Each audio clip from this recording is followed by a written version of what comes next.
بسم اللہ الرحمن الرحیم نحمدہ و نصلی علی رسولہ الکریم اما بعد۔ السلام علیکم ناظرین، میں عبدالوقار۔ جیسا کہ آپ جانتے ہیں ہم بات کر رہے ہیں تحصیل بہشتی زیور کی۔ ہمارا 7واں چیپٹر کتاب الطہارہ چل رہا ہے، 9 سیشن ہو چکے ہیں، آج 10واں سیشن ہے۔ اس سیشن میں ہم انشاءاللہ معذور کے احکام کو کنٹینیو کریں گے اور بات کریں گے اضافہ میں قطرہ کے مریض کے لیے نماز پڑھنے کا آسان طریقہ، ہوا کے مریض کی نیند، معذور کے حکم میں داخل ہونے یا نہ ہونے کو معلوم کرنے کا آسان طریقہ، گرمی دانہ کے پانی کا حکم، وریدی انجیکشن ناقض وضو ہے۔ چلیے آئیے شروع کرتے ہیں اپنا 10واں سیشن۔ قطرہ کے مریض کے لیے نماز پڑھنے کا آسان طریقہ۔ مسئلہ نمبر 1، جس کو بہت دیر تک قطرہ آتا ہو اس کو چاہیے کہ وقت سے پہلے پیشاب کر لیا کرے، یا پیشاب کے سوراخ کے اندر کوئی چیز مثلا ٹیشو پیپر یا روئی وغیرہ اس طرح رکھ لیا کرے کہ اس کا اندرونی حصہ پیشاب کے قطروں کو جذب کر لے اور تری باہر نہ آنے پائے۔ یہ مسئلہ ان شخص کے لیے ہے جو پیشاب کرتے ہیں لیکن پیشاب کا قطرہ کچھ دیر تک پھر بھی آتا رہتا ہے، تو ان کو چاہیے کہ کچھ دیر پہلے سے پیشاب کر لیا کریں، یعنی کہ عین موقع پر نہ کریں کہ نماز کھڑا ہو جائے گا اور نماز بعد جماعت ہماری جو نماز ہے وہ چھوٹ جائے گی۔ اسی لیے ان کو احتیاط کرنا چاہیے کہ پہلے ہی پیشاب کر لیا کریں اور تھوڑی دیر انتظار کر لیں کہ پانی کا قطرہ سارا باہر نکل گیا۔ جب تسلی ہو جائے، اطمینان ہو جائے، تو اس وقت آپ باہر آ سکتے ہیں۔ اگر پھر بھی ایسا ہو کہ اور دیر تک آئے گا، یعنی 15-20 منٹ تک آتا رہے گا، ایسا ہے کچھ زیادہ دیر تک آتا رہے، تو آپ روئی یا ٹیشو پیپر وغیرہ آپ سوراخ میں ڈال سکتے ہیں تاکہ جو قطرہ آ رہا ہے وہ باہر نہ نکلنے پائے۔ روئی یا ٹیشو پیپر اس کو سوک لے، جذب کر لے۔ ہوا کے مریض کی نیند۔ جس شخص کو ہوا خارج ہونے کا مرض ہو اور وہ شرعاً معذور ہو، اس کا وضو نیند سے نہیں ٹوٹے گا، کیونکہ وضو ٹوٹنے کا سبب ہوا کا خارج ہونا ہے جو اس کے لیے وقت کے اندر ناقض وضو نہیں۔ یہ مسئلہ اس شخص کے لیے ہے جس کو یہ بیماری لگی ہوئی ہے کہ ہوا خارج ہو جاتی ہے، اتنا وقفہ نہیں ملتا کہ وہ وضو کر سکے اور جلدی سے نماز پڑھ سکے، اتنے ہی دیر میں اس کا ہوا خارج ہو جاتا ہے اور وضو ٹوٹ جاتا ہے۔ تو پھر ایسے شخص کے لیے سونے سے وضو نہیں ٹوٹتا۔ اگر وہ سو جاتا ہے تو سونے سے وضو نہیں ٹوٹتا، کیونکہ سونا اصل وجہ نہیں ہے وضو ٹوٹنے کا، اصل وجہ ہوا کا خارج ہونا ہے۔ معذور کے حکم میں داخل ہونے یا نہ ہونے کو معلوم کرنے کا آسان طریقہ۔ مسئلہ نمبر 3، ایک دفعہ ایسی نماز کا وقت منتخب کرے جو کم سے کم ہو۔ مغرب کا وقت سب اوقات سے کم ہوتا ہے۔ شفق احمر سرخ روشنی کے غروب کو وقت مغرب کی انتہا قرار دیا جا سکتا ہے، بس کسی روز بوقت مغرب خوب اہتمام سے اس کی کوشش کرے کہ پورے وقت میں ایسا موقع مل جائے جس میں وضو کے صرف فرائض پورے کر کے فرض نماز مختصراً پڑھ سکے، یعنی سنتوں اور مستحبات کے بغیر صرف فرائض پورے کر کے سلام تک بغیر وضو ٹوٹے پہنچ سکے۔ اگر اتنا وقت نہیں ملتا تو وہ شخص معذور کی تعریف میں داخل ہے۔ آئندہ کے لیے یہ ضروری نہیں کہ پورا وقت بیٹھ کر انتظار کرتا رہے، بلکہ صرف پورے وقت میں ایک دفعہ عذر کا پایا جانا کافی ہے۔ جب تک یہ حالت رہے گی وہ معذور شمار ہوگا۔ ہر وقت کے لیے نیا وضو ضروری ہوگا۔ اس وقت کے اندر اس وضو سے جو چاہے پڑھے۔ وقت کے اندر عذر پیش آنے سے وضو نہیں ٹوٹے گا۔ غرض یہ ہے کہ صرف ایک وقت میں صرف ایک مرتبہ اگر عذر ثابت ہو گیا تو آئندہ کے لیے کوئی تکلیف نہیں۔ صرف اس کا خیال رکھیں کہ ہر نماز کے پورے وقت میں ایک دفعہ عذر پیش آتا ہے یا نہیں۔ اگر پورے وقت میں ایک دفعہ بھی عذر پیش نہ آیا تو معذور کا حکم ختم ہو جائے گا۔ معذور کا حکم ختم ہونے کی صورت میں مزید اس بات کا خیال رکھنا ضروری ہے کہ نماز کا جو پورا وقت عذر سے خالی گزرا ہے، اس سے پہلے وقت میں اگر عذر کی حالت میں وضو کیا مگر نماز پوری کرنے سے پہلے عذر ختم ہو گیا اور پھر دوسری نماز کا پورا وقت بھی بغیر عذر کے گزر گیا تو اس پہلے وقت کی نماز کی قضا فرض ہے۔ مثلا ظہر کا وضو عذر کی حالت میں کیا مگر ظہر کے فرض شروع کرنے سے پہلے یا نماز کے دوران سلام پھیرنے سے پہلے عذر ختم ہو گیا، پھر عصر کا پورا وقت بھی بلا عذر گزر گیا تو نماز ظہر قضا کرے۔ ہاں، اگر ظہر کے فرض کا سلام پھیرنے کے بعد عذر ختم ہوا تو قضا فرض نہیں۔ ظہر کی قضا کی صورت میں صاحب ترتیب کی بھی عصر کی نماز ہو گئی، کیونکہ نماز ظہر کے صحیح نہ ہونے کا علم عصر کی نماز کے بعد ہوا ہے۔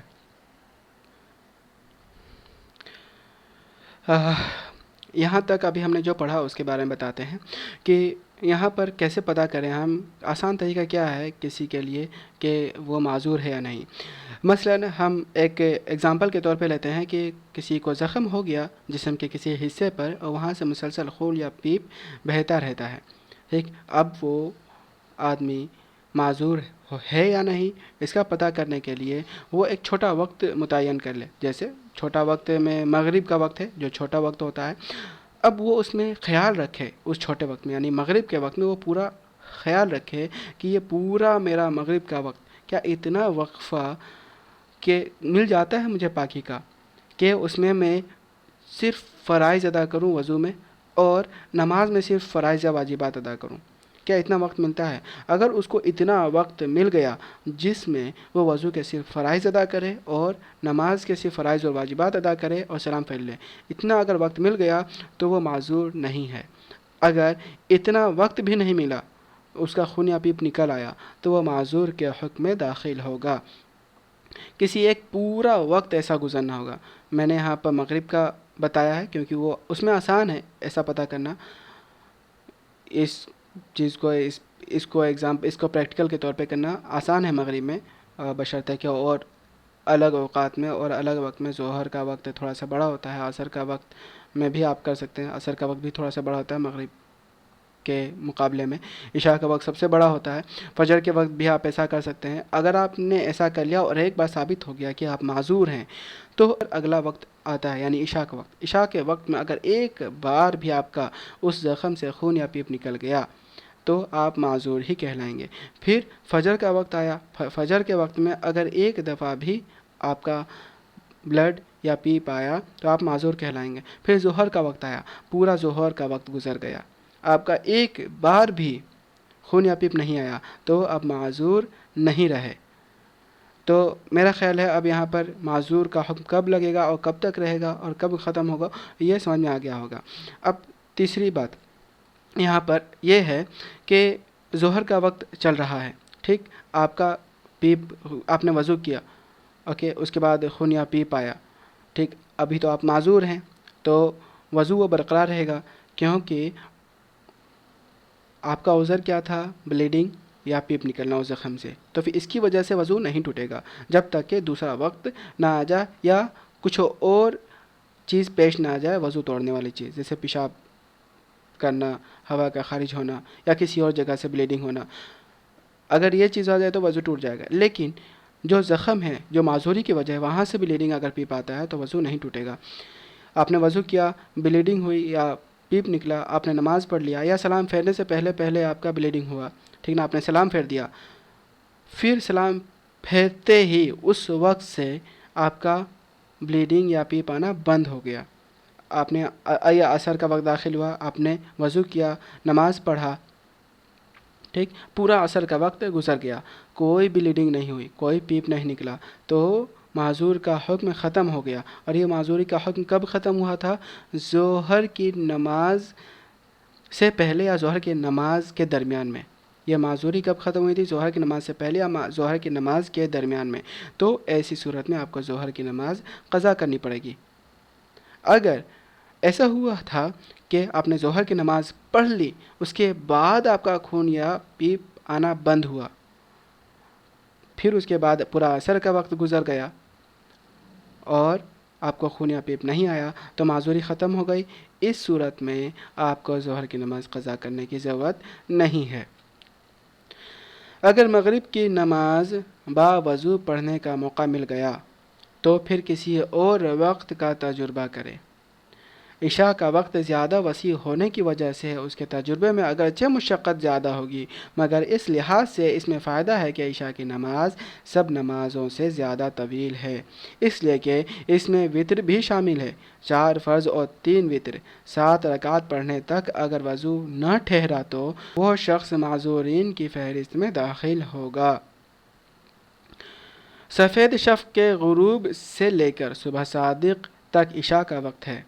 عشاء کے پورے وقت میں یہ کوشش کرے کہ جلدی جلدی اس طرح وضو کرے کہ صرف ان 4 اعضاء کو دھوئے جن کا دھونا فرض ہے، وضو کی سنتیں چھوڑ دے، پھر 4 رکعت فرض اور 3 رکعت وتر اس طرح پڑھے کہ ان میں صرف فرائض اور واجبات ادا کرے، سنتیں چھوڑ دے، جس کی تفصیل یہ ہے کہ شروع میں ثنا، اعوذ باللہ اور بسم اللہ چھوڑ دے، سورہ فاتحہ کے بعد آمین نہ کہے، پھر کہیں سے اتنا قرآن پڑھے کہ کل 30 حروف ہو جائیں، رکوع اور سجدے میں صرف ایک تسبیح کہے، قوما میں ربنا لک الحمد چھوڑ دے، فرض کی آخری 2 رکعتوں میں سورہ فاتحہ نہ پڑھے بلکہ ایک بار سبحان ربی الاعلی کہنے کی مقدار قیام کر کے رکوع کر لے، آخر میں صرف تشہد پڑھ کر سلام پھیر دے، درود شریف اور دعا نہ پڑھے، اور وتر میں مسنون دعائے قنوت کی بجائے کوئی مختصر دعا مثلا ربنا آتنا فی الدنیا حسنۃ وفی الآخرۃ حسنۃ وقنا عذاب النار یا رب اغفر لی وغیرہ پڑھے۔ اگر کسی پر معذور کا حکم ثابت نہ ہو تو وضو کر کے نماز شروع کر دیا کرے، اگر درمیان میں بلا اختیار وضو ٹوٹ گیا تو دوبارہ وضو کر کے پڑھی ہوئی نماز پر بنا کر لیا کرے، مگر بنا کی شرائط کا لحاظ ضروری ہے۔ اب یہاں پر یہ بتایا گیا ہے کہ جس طریقے سے ہم وضو کرنا ہے، یعنی کہ سنتوں کو چھوڑ دے صرف فرائض ادا کریں اور نماز میں صرف فرائض اور واجبات ادا کریں، تو کس طریقے سے پڑھیں؟ تو وضو میں صرف 4 اعضاء کا دھونا فرض ہے، چہرہ، ہاتھ، سر کا مسح اور دونوں پیروں کا دھونا، 4 اعضاء کا دھونا فرض ہے، ان کو دھوئے، جب یہ دھل جائیں ایک بار ہی دھوئیں، 3 بار دھونے کی ضرورت نہیں ہے، صرف ان کا دھونا ضروری ہے، یہ دھل جائے، جلدی سے آئے، مصلی پہ کھڑا ہو جائے، نماز کے لیے نیت باندھے، اب نیت جب باندھے گا وہ 4 رکعت فرض پڑھے گا، اگر 4 رکعت فرض ہے، یا پھر 3 رکعت فرض پڑھے گا اگر مغرب کی پڑھ رہا ہے، عشاء کی پڑھ رہا ہے تو 4 رکعت فرض، 3 رکعت وتر بھی پڑھنا پڑے گا، فجر کی پڑھ رہا ہے تو 2 رکعت فرض پڑھے صرف، ظہر عصر کی پڑھ رہا ہے تو 4 رکعت فرض پڑھے صرف۔ جب وہ فرض نماز پڑھے گا تو کس طریقے سے پڑھے گا؟ صرف فرائض اور واجبات ادا کرنی ہے، جب اللہ اکبر کہے گا ثنا، اعوذ باللہ اور بسم اللہ چھوڑ دے، الحمد شریف پڑھے اور 30 حروف پڑھے، الحمد شریف کے بعد جو سورہ پڑھنی ہے اس میں سے کوئی 30 حروف پڑھے، یا سب سے چھوٹا سورہ پڑھ لے، انا اعطیناک الکوثر، یہ پڑھے، اور پھر اس کے بعد جب رکوع میں جائے تو ایک بار سبحان ربی العظیم، قوما میں جائے تو سمیع اللہ لمن حمدہ کہے، ربنا لک الحمد چھوڑ دے، سجدے میں جائے تو سبحان ربی الاعلی پڑھے۔ اگر فرض نماز کی تیسری یا چوتھی رکعت پڑھیں تو تیسری یا چوتھی رکعت میں سورہ فاتحہ نہ پڑھے بلکہ صرف ایک بار سبحان ربی الاعلی کہنے کی مقدار کھڑا رہے، اتنا دیر کھڑا رہے کہ سبحان ربی الاعلی، بس اتنا دیر کھڑا رہے، پھر رکوع میں چلا جائے، قوما کرے، اس طریقے سے پڑھے، اور جب آخری رکعت میں ہم جب اتحیات کے لیے بیٹھیں گے تو صرف اتحیات پڑھیں گے اور سلام پھیر دیں گے، درود شریف نہیں پڑھیں گے، درود شریف کے بعد کی دعا نہیں پڑھیں گے۔ اور اگر وتر نماز پڑھ رہا ہے تو تیسری رکعت میں جو ہم دعائے قنوت پڑھتے ہیں، دعائے قنوت نہ پڑھے، دعائے قنوت کی جگہ رب اغفر لی پڑھ لے، اس طریقے سے نماز پڑھ لیں۔ اگر اتنا وقت بھی آپ کو نہیں ملتا اور آپ کا وضو ٹوٹ جاتا ہے تو آپ معذور کیا حکم داخل ہوں گے؟ معذوری کا حکم آپ پر لاگو ہو جائے گا، اور اگر اتنا وقت مل جاتا ہے آپ نماز پڑھ لیتے ہیں تو آپ معذور نہیں کہلائیں گے۔ گرمی دانہ کے پانی کا حکم ہے۔ مسئلہ نمبر 4، گرمی دانہ ٹوٹنے سے پانی از خود نہیں بہا بلکہ ہاتھ یا کپڑا لگنے سے پھیل گیا تو وضو نہیں ٹوٹا، اور اگر پانی زخم سے ابھر کر اوپر آ گیا اور دانہ کے سوراخ سے زائد جگہ میں پھیل گیا مگر اوپر بھرنے کے بعد نیچے نہیں اترا تو راجح یہ ہے کہ اس کا وضو نہیں ٹوٹتا۔ اس میں بات کی گئی جو چھوٹے چھوٹے دانے نکل جاتے ہیں، کبھی وہ پھٹ جاتا ہے گرمی کی وجہ سے نکل گئے، تو دانا نکل گیا، مان لیا یہاں پر دانا نکل گیا، یہ پھٹ گیا اور یہاں سے جو پانی نکلتا ہے پانی وہیں پر رہ جاتا ہے، اسی سوراخ کے اوپر رہ جاتا ہے، باہر بہتا نہیں ہے، تو وضو نہیں ٹوٹتا۔ اگر ہاتھ بھی ایسے پھیر دیں یا کپڑا پھیر دیں اور یہ پھیل جائے پانی تو ابھی وضو نہیں ٹوٹتا۔ وضو تب تک نہیں ٹوٹے گا جب تک نکل کر نیچے بہہ نہ پڑے، آ گیا اوپر ہی رہا دانے کے اوپر، ٹھیک، تو وضو نہیں ٹوٹتا۔ اگر یہ پھیل یا اگر خود سے ہی گر گیا بہہ پڑا تو وضو ٹوٹ جائے گا۔ وریدی انجیکشن ناقض وضو ہے۔ وریدی انجیکشن مطلب نس میں انجیکشن دے رہے ہیں یہاں پر، وینس میں۔ وریدی انجیکشن ناقض وضو ہے، وضو ٹوٹ جاتا ہے وریدی انجیکشن سے۔ مسئلہ نمبر 5، وریدی انجیکشن میں سوئی کے ورید میں پہنچنے کا یقین حاصل کرنے کا ذریعہ یہی ہے کہ سرنج میں خون آ جائے۔ جب تک سرنج میں خون نظر نہیں آتا اس وقت تک دوا بدن میں داخل نہیں کی جاتی، اس لیے وریدی انجیکشن ناقض وضو ہے۔ عضلاتی اور جلدی انجیکشن میں خون نہیں نکلتا، اس لیے عضلاتی اور جلدی انجیکشن ناقض وضو نہیں ہے۔ اس میں یہ بتایا گیا ہے جب سوئی نس میں دی جاتی ہے تو یہ پتہ کیسے کرتے ہیں کہ نس میں چلی گئی ہے؟ یہ پتہ کرنے کے لیے دیکھتے ہیں کہ سوئی انجیکشن میں خون آ گیا ہے کہ نہیں۔ جب خون آ گیا یعنی کہ خون بہہ پڑا تب وہ دوائی اندر ڈالتے ہیں، یعنی کہ اس میں خون بہہ گیا تو وضو ٹوٹ گیا۔ نس میں انجیکشن دینے کی وجہ سے خون بہہ جاتا ہے جس سے وضو ٹوٹ جاتا ہے۔ لیکن اگر نس میں انجیکشن نہیں دے رہے ہیں، کسی مسلس میں دے رہے ہیں، مسلس میں انجیکشن دینے سے خون نہیں بہتا تو اس سے وضو نہیں ٹوٹتا۔ تو ناظرین، آپ کو ہمارے سیشن میں اگر کہیں بھی کوئی بھی دقت ہو تو آپ کمنٹ میں پوچھ سکتے ہیں سوال۔ اللہ تعالیٰ سے دعا ہے کہ اللہ تعالیٰ ہم سب کو حق بات کہنے کی، سننے کی، سمجھنے کی اور اس پر عمل کرنے کی توفیق عطا فرمائے۔ ملتے ہیں اگلے سیشن میں۔ السلام علیکم ورحمۃ اللہ، وآخر دعوانا ان الحمد للہ رب العالمین۔